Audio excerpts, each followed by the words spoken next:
It was 2004 when Facebook first appeared in our life, giving a start to what we can call a new social network era.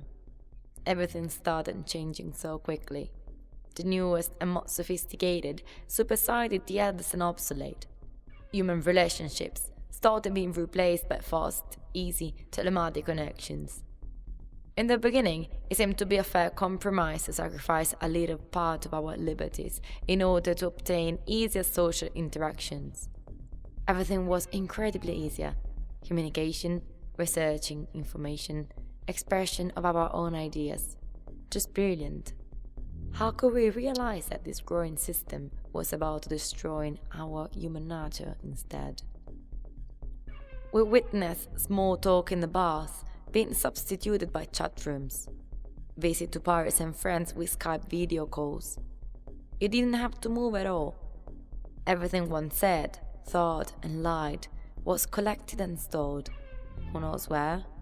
On disposal or who knows who? But we didn't care about it, as we were too distracted by all those fascinating flashing colors we could see on our computers and mobile screens. We thought it was great. We were wrong.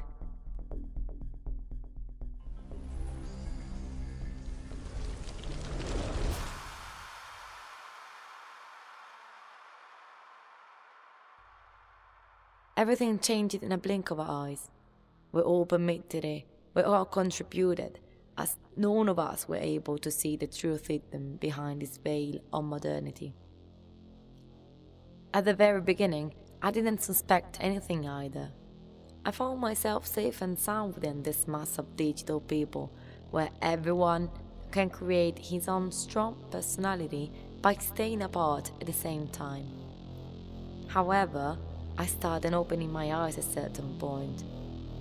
This is because of my curiosity, which luckily have never been stolen me yet.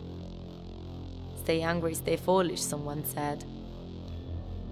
In fact, by going a little bit deeper into it, I've been able to discover and understand so many things about the real world we were submitted to.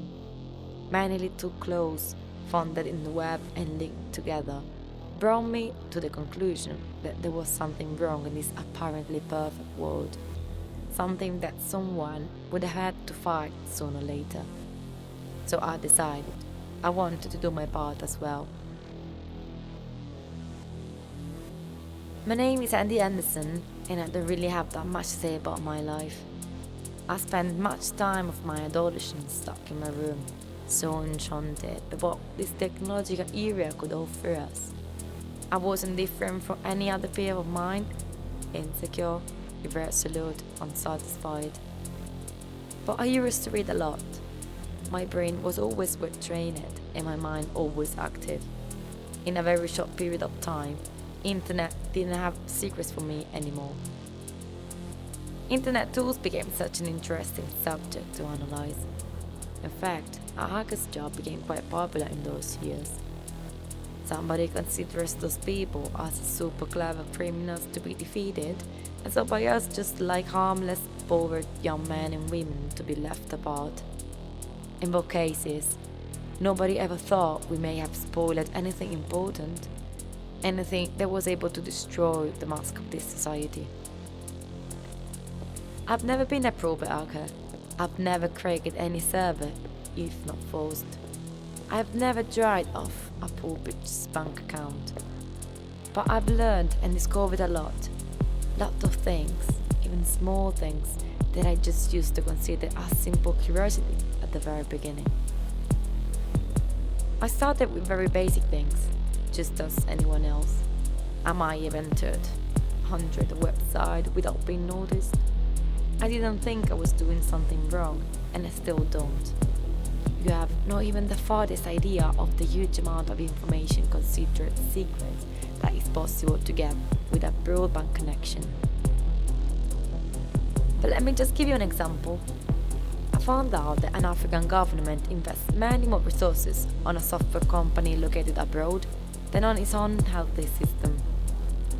But the most incredible discovery is that this type of behavior is absolutely common. More and more nations of the so-called Third World invest all their capitals in technological and pharmaceutical industries, obviously all kept in dark from the public opinion. What's the point of producing so many smartphones when 2/3 of your population is starving? I thought there must have been a reasonable explanation for this. I had to understand. And there we are. White House private achieves. In 1933, some nations of the world registered themselves as private society at the Security Exchange Commission, which headquarters is situated in Washington. No republic, no democracy. Starting from that day in 1933, every single country can wage his right of property upon every single inhabitant. Sometimes I thought it was even better not to ask myself these questions. Here that's the origin of my need for not just looking at these facts happening, but taking part instead, by supervising, listing and filing what I could find.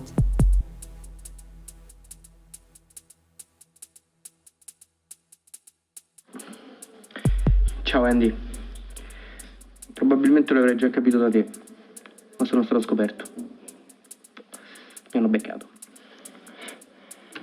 Non so come, ma sono riuscito a risalire fino a me. Proprio in questo istante ti sto mandando gli ultimi file. Gli ultimi.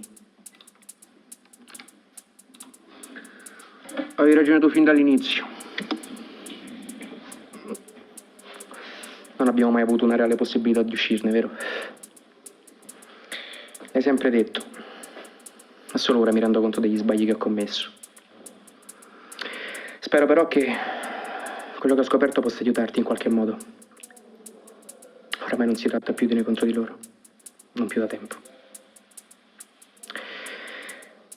Quello per cui stiamo combattendo, Andy, e per cui ci stiamo sacrificando è il nostro lascito, la nostra eredità. Per quanto riguarda me, è la sola cosa buona che abbia fatto in vita mia, perché è l'unica cosa che non sto facendo per me. Mi dispiace aver capito soltanto ora di quanto fosse importante, ma sono pronto ad andare fino in fondo. So cosa aspetta me e so cosa attende te. Andy, se ricevi questo messaggio, ricordati di non mollare.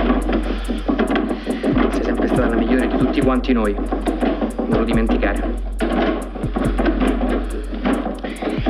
Ci vediamo dall'altra parte.